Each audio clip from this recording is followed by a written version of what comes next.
दोस्तों, एक तरफ महाराष्ट्र चुनाव है तो दूसरी तरफ झारखंड चुनाव।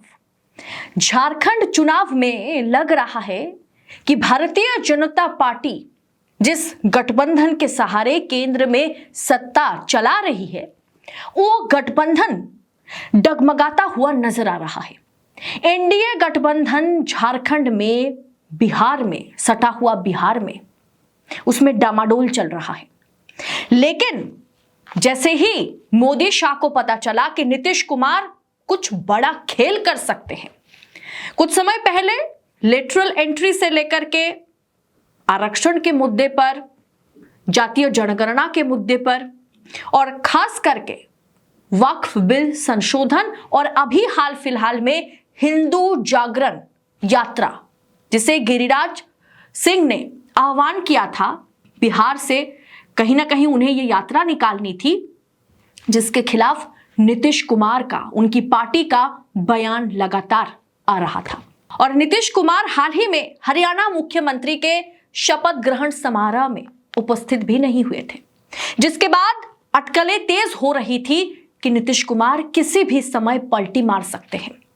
जैसे ही यह खबर आला कमान तक पहुंची कि नीतीश कुमार कुछ ना कुछ गड़बड़ी करने की मूड में है, तो बाजी को चाणक्य ने पासा ही पलट दिया।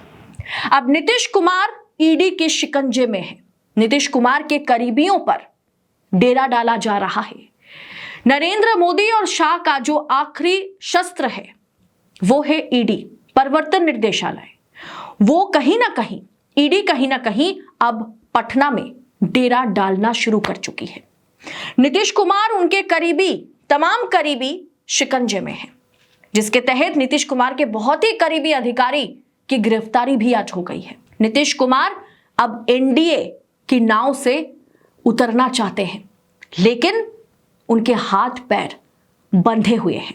उनके हाथ पैर किसने बांधे, कैसे बांधे, उसका खुलासा आज के इस एपिसोड में होगा कि आखिर नीतीश कुमार को चुप कराने की कोशिश किस तरीके से ईडी का इस्तेमाल करके मोदी और शाह करने वाले हैं। उस पर बड़ा खुलासा आज के इस स्पेशल रिपोर्ट में खुद अशोक वानखेड़े जी, वरिष्ठ पत्रकार और पॉलिटिकल एनालिस्ट वानखेड़े जी करेंगे। तो बिना देर करे सीधा मैं उनका रुख करती हूं। तो वानखेड़े जी, स्वागत है आपका देशनीति के मंच पर फिर एक बार हमारे साथ जुड़ने के लिए।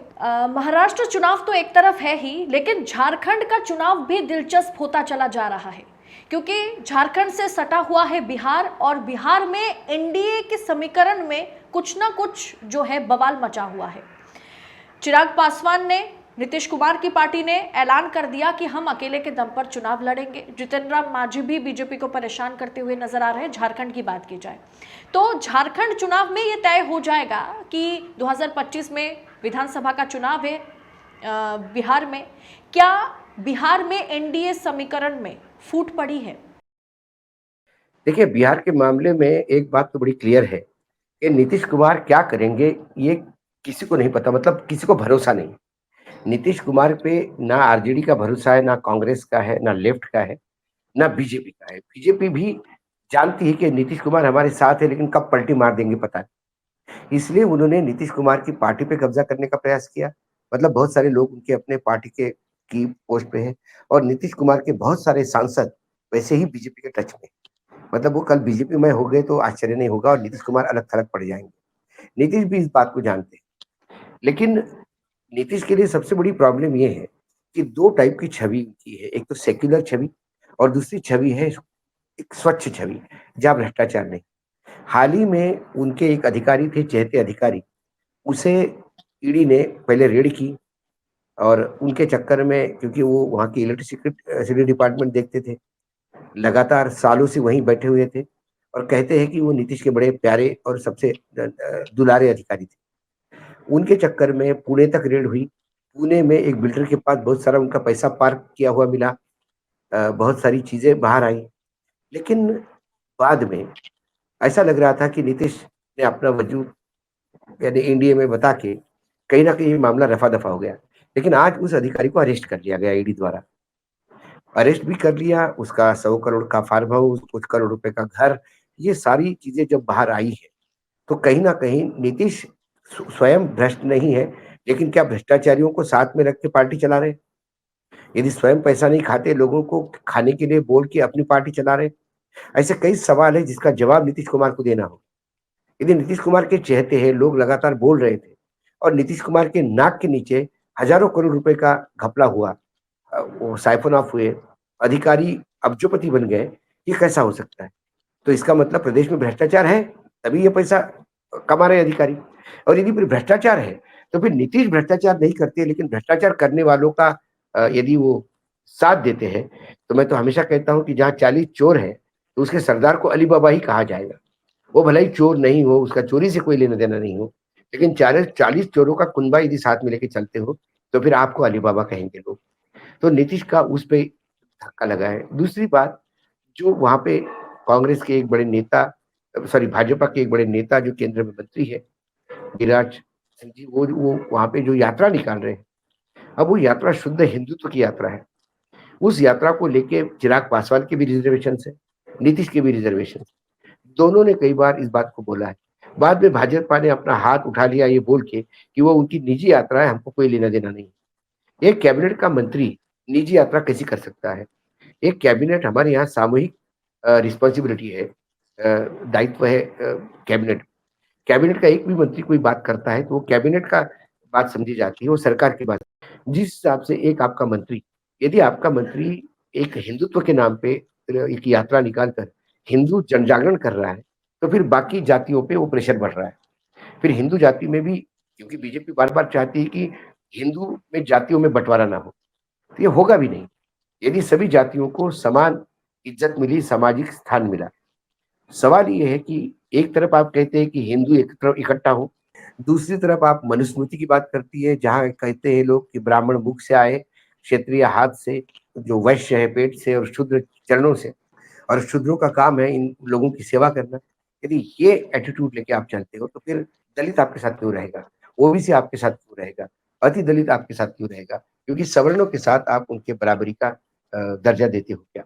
सवाल ये है। तो ये कई उगड़, क्योंकि जातिगत जनगणना बिहार में, उसके बाद बिहार में ही पिछड़े, अति पिछड़े के हिसाब से रिजर्वेशन का रीऑर्गनाइज़्ड हुआ। तो इसका फ़ायदा हुआ लोगों को।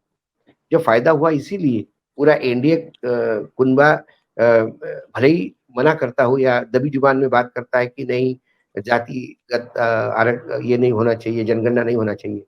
लेकिन इंडिया गठबंधन तो ज़ोरों-शोरों से कहती है कि जातिगत जनगणना होनी चाहिए। क्योंकि जिसकी जितनी हिस्सेदारी उतनी उसकी सत्ता में भागीदारी होनी चाहिए। सिर्फ आप समाज में हिस्सेदारी करके आप उसका शोषण ही करोगे और सत्ता भागीदारी सिर्फ चंद लोगों के हाथ में रहेगी, तो ये तो फिर वही पुराना सामंती समाज आ गया, जिससे निजात पाने के लिए इस देश ने कॉन्स्टिट्यूशन लाया है। तो कहीं न कहीं नीतीश की वो जो वीकनेस है, ये जो सेक्युलर इमेज लेके चलते हैं, ऐसे हिंदुत्व की यात्राओं को उनको झेलना पड़ रहा है। अब वो व्यक्तिगत कुछ नहीं होता, सब पार्टी का होता है। क्योंकि यदि वो व्यक्तिगत हो गया, तो क्या पार्टी उससे लाभ नहीं करेगी? लाभ बिल्कुल उठाएगी और पार्टी लाभ उठाती आ रही है। क्योंकि पार्टी का एजेंडा जो है, वो 2025 के चुनाव को बड़ा क्लियर है। पार्टी किसी भी हालत में आरजेडी वर्सेस बीजेपी करने का मूड में है। जनता दल यूनाइटेड को तब तक कितना खा जाएँगे, बच जाएगा क्या? या पूर्ण जनता दल यूनाइटेड ही समाप्ति की ओर चला जाएगा? क्या उसका हश्र भी बिजली जैसा हो जाएगा? पता नहीं। ऐसे कई, लेकिन बीजेपी ये भी तो कहती है ना कि नहीं, नीतीश कुमार के चेहरे पर ही चुनाव लड़ा जाएगा, वही मुख्यमंत्री कैंडिडेट होंगे। वो तो बीजेपी ने वहाँ पे भी कहा था महाराष्ट्र में कि ढाई ढाई साल के लिए मुख्यमंत्री होंगे। वो तो कई बार कहा था कि उनको 60 साल दिए, मुझे 60 महीने दे दीजिए। लोगों ने तो 120 महीने देने के बाद भी स्थिति नहीं हो गई। उन्होंने तो ये भी कहा था कि 100 दिनों के अंदर मैं महँगाई खत्म कर दूँगा, विदेश से पैसा लेके, कई बातें की थी। कौन-सी बात पे खरे उतरे बीजेपी वाले? बीजेपी जो बोलता है वो करता है, ज़रूरी नहीं। जो नहीं बोलता वो 100% करता है। और जो नहीं बोला वो जनता दल यूनाइटेड को खत्म करने की बात, और वो खत्म करेंगे, शहने-शहने, और देखते आ रहे हैं हम। जिस हिसाब से जो हमारे सुशासन बाबू हैं, जिस हिसाब से साष्टांग दंडवत करते हैं बीजेपी के सामने, तो कहीं न कहीं पार्टी के कैडर को भी लग रहा है कि यदि बीजेपी की बी टीम बन के ही रहना है, तो फिर बीजेपी में जाने से क्या परहेज़ है? तो बीजेपी के आदमी बन के रहो। तो कैडर जो बिल्कुल हिंदुत्व की बात नहीं मानता, जो आज भी समाजवादी विचारधारा के साथ जुड़ा हुआ है, उसके लिए बीजेपी का ये निवाला गले के नीचे उतरना बहुत मुश्किल हो रहा है। और खासकर जब ऐसी यात्राएँ निकलती है हिंदुत्व को इकट्ठा करने के लिए या हिंदू जन जागरण की, जो यात्राएं निकलती हैं, वो कहीं ना कहीं उस बिहार के जो गंगा जमुना जो संस्कृति का जो ताना बना है, उसको कहीं उधेड़ता हुआ नजर आता है। और नीतीश के नाक के सामने ही हो रहा है, और नीतीश कुछ नहीं कर पा रहे, ये नीतीश का प्रॉब्लम है। इस वजह से नीतीश दो जगह डेंट खा रहे हैं वहां पर। किस जगह पर डेंट खा रहे हैं नीतीश कुमार? एक तो भ्रष्टाचार की बात मैंने कहा कि उनके अधिकारी को आज ही अरेस्ट कर लिया, जिसमें 100 करोड़ का घर ही मिला, उसका फार्म हाउस वगैरह सब। तो ये जो अकूट भ्रष्टाचार हुआ है, तो इस भ्रष्टाचार के लिए रिस्पॉन्सिबल कौन है?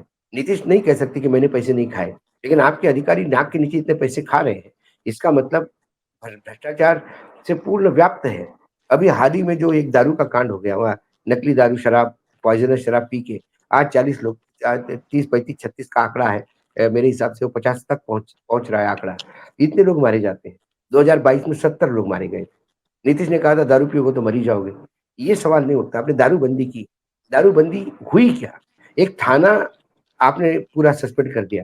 थाना सस्पेंड करने से काम नहीं होता। उसी सिवान क्षेत्र में बार बार क्यों होता है? क्योंकि मेरा ये मानना है कि जब भी दारूबंदी किसी राज्य में होती है, तो उससे राज्य का नुकसान होता है। राज्य का नुकसान ये होता है कि उसका राजस्व खत्म हो जाता है।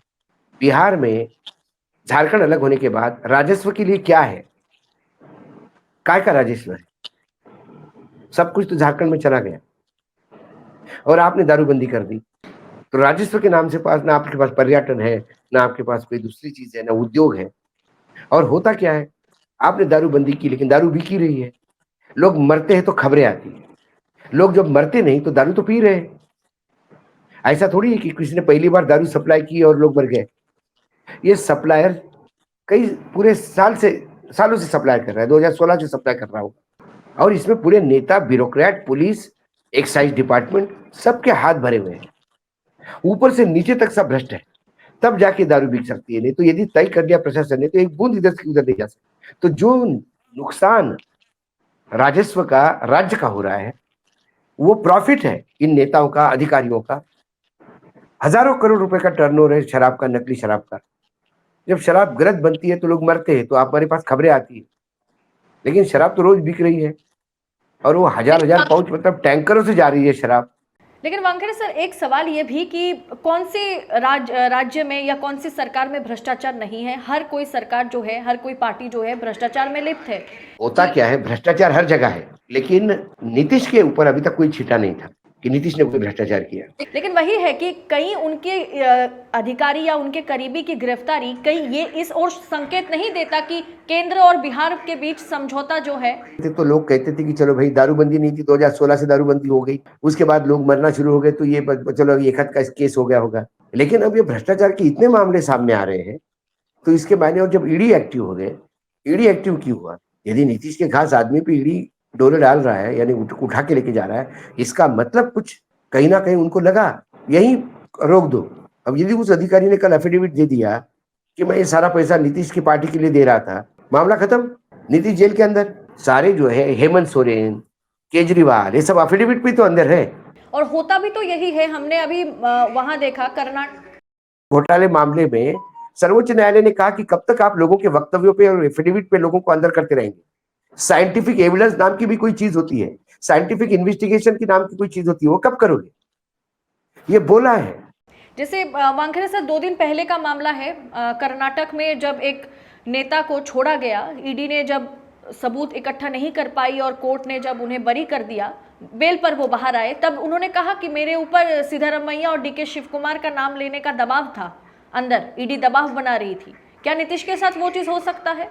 यही बात अनिल देशमुख कह रहे थे कि मैं अंदर नहीं जाता यदि मैं वो एफिडेविट पे साइन करता जिसमें शरद पवार, अजित पवार, उद्धव ठाकरे और आदित्य ठाकरे का नाम लिखा हुआ था। फिर दूसरा एफिडेविट आया जिसमें शरद पवार, अजित पवार गायब थे, लेकिन आदित्य ठाकरे, उद्धव ठाकरे थे। मैंने कहा मैं किसी एफिडेविट पे साइन नहीं करूंगा। तो मैं जेल 13 महीने जेल होके आया। क्या निकला? उनका भी कुछ नहीं निकला, हेमंत सोरेन का कुछ नहीं निकला। तो ये लगातार ये जो है उत्पीड़न, तो यहाँ तो पैसा निकला है, यहाँ तो मिला है। अब किस दुनिया के बाद वो पैसा भी जस्टिफाई हो जाए, क्योंकि अभी प्रफुल्ल पटेल पे रेड हो गई थी, प्रॉपर्टी सीज हो गई थी, प्रफुल्ल पटेल को क्लोजर रिपोर्ट लग गई। तब प्रफुल्ल पटेल सबसे भ्रष्ट थे, इन्हीं बीजेपी वालों ने सदन नहीं चलने दिए एयर इंडिया परचेस और लीज घोटाले में। अब इसके बाद अब प्रफुल्ल पटेल सब पाक साफ हो गए। तो कहीं ना कहीं उनके इस 2 इमेज पे डेंट लगती है, तो वो भी अनकंफर्टेबल है। मतलब बीजेपी के लिए स्थिति ये है 25 के चुनाव उनका राजनीतिक अस्तित्व पे प्रश्न चिन्ह है। मतलब जो अभी टीडीपी के साथ हुआ, चंद्रबाबू नायडू के साथ हुआ था पिछले साल हमने देखा, और अभी उनको क्लीन चिट दी गई। ईडी किसी भी केस में सबूत इकट्ठा नहीं कर पा रही है, लेकिन यहाँ पर उन्हें क्लीन चिट दी जा रही है। 1 साल के भीतर मामला खत्म। किस बलबूते पे चंद्रबाबू को 5 महीने जेल में रखा? अभी वो सरकार के साथ है तो पाक साफ है। मैंने वही ना, वॉशिंग मशीन में निकल के आने से आप ये पाक साफ होते हैं, तो ये क्या एक्सटॉर्शन है, ये क्या दबाव तंत्र है, ये क्या राजनीतिक कॉम्प्रोमाइज करने के लिए यूज की जाने वाली टेक्निक है? तो अभी नीतीश कुमार भयानक दबाव में है दोनों तरफ से। जी बिल्कुल। नीतीश कुमार के अलावा हम चिराग पासवान के मामले में भी देख रहे हैं कि मोदी का हनुमान अब मोदी जी का चरण वंदना करते हुए नजर तो नहीं आ रहे। कई मर्तबा जी उन्होंने हुंकार भरी थी जब ज्वाइंट सेक्रेटरी लेवल पे जब सीधा डायरेक्ट अपॉइंटमेंट हो रहे थे, तो लेटरल अपॉइंटमेंट कैसे, इस बारे में हुंकार भरी और बहुत वोकल रहे। एकाएक उनके ऊपर केसेस लगना शुरू हो, और बीजेपी के कार्यकर्ता जिन्होंने केसेस एफआईआर दर्ज कर दी कि चुनाव के टाइम पे आपने एक एफिडेविट में ये नहीं किया, चुनाव में आपने ये एफिडेविट गलत दिया, ये केस आप पे चल रहा था जो आपने दबा गए, जिसका जिक्र नहीं किया। और पासवान जानते हैं, चिराग पासवान, की चुनाव आयोग तक ये मामला जाएगा तो मेरी सदस्यता रद्द हो जाएगी। तुरंत वो बुके लेके पहुंच गए अमित शाह के पास, और अब उनके गले में साइलेंसर लग गया है। यदि वो अलग से चुनाव लड़ना चाहते हैं झारखंड में, तो बीजेपी की बी टीम करके ही करेंगे, उसी जगह अपने उम्मीदवार उतारेंगे जहां उनको कांग्रेस या जेएमएम के वोट काटने होंगे। यानी कोशिश अगर एनडीए के भीतर रहकर कोई करते भी है, कोई भी बिल पर या किसी भी बीजेपी सरकार द्वारा लिए गए फैसले के खिलाफ अगर एनडीए में किसी को लगता है कि हम मुखर होकर बोले, लेकिन सबका काला चिट्ठा जो है वो शाह जी के पास है। वो अधिकार आपके पास है ही नहीं, वो अधिकार आपने तब खो दिया। वो अधिकार सिर्फ चंद्रबाबू नायडू के पास है, क्योंकि चंद्रबाबू नायडू इन पे एहसान करने के लिए साथ आ गए, एक डील के तहत आ गए, मुझे पैसा दो मैं साथ देता हूँ। वो अपने राज्य की तिजोरी भर रहे हैं, क्योंकि उनकी राज्य की तिजोरी खाली थी। बाकी जगह उन्होंने क्लीन चिट ली। बाकी फिर जितने भी लोग हैं एनडीए गठबंधन में, उसमें से 90% एजेंसी के डर से है। जो डर से आते हैं वो किस बात से? नीतीश कुमार तो साथ में आए थे, उनका कोई डर नहीं था, लेकिन अब उनके लिए डर पैदा हो गया है। उनकी सेक्युलर छवि और उनकी भ्रष्टाचार रहित छवि, दोनों छवि पे अब धब्बा लग गया है। तो अब उनको उसमें से क्लीन कैसा होके निकलना है, ये देखना है। जिस जैसे ही उन्होंने वो तय कर लिया कि मैं हरियाणा के शपथ विधि में नहीं जाऊंगा मुख्यमंत्री, आप नहीं गए, एनडीए के सारे मुख्यमंत्री थे, आप नहीं गए, ठीक है, आपका आदमी उड़ गया। अब आप अगली बार छोटे से काम के लिए भी भागोगे। ये चेक एंड बैलेंस है। मतलब मोदी जी की नाव में जितने लोग अभी सवार है, वो उनके लिए ऑप्शन वही है कि बीच समुद्र में कूद जाओ, क्योंकि उतरने का कोई ऑप्शन है नहीं उनके पास। जिसको तैरना आता है वही कूदेगा, सवाल वो है। और जो अच्छे तैराक है उनके हाथ पैर बांध के रखे हैं ईडी सीबीआई के केसेस, तो उनको मालूम है हम तैराक है, लेकिन उतर गए तो हाथ पैर हिला नहीं पाएंगे, तो मर जाएंगे साथ में। क्योंकि वरना नीतीश कुमार को भी पता है कि 2025 चुनाव में जेडीयू पूरी तरीके से खत्म हो जाएगी, उनकी पार्टी बचेगी नहीं। जेडीयू धीरे धीरे पिछले चुनाव में 53 पे आई थी, इस बार 23 पे आई, तो क्या करोगे? आपके नेतृत्व में चुनाव होगा, लेकिन मुख्यमंत्री कोई और होगा। ये जरूरी थोड़ी है कि आप ही होंगे। जी वानखेड़े जी, बहुत बहुत धन्यवाद आपका देश नीति के मंच पर आने के लिए, वक्त देने के लिए बहुत बहुत शुक्रिया सर।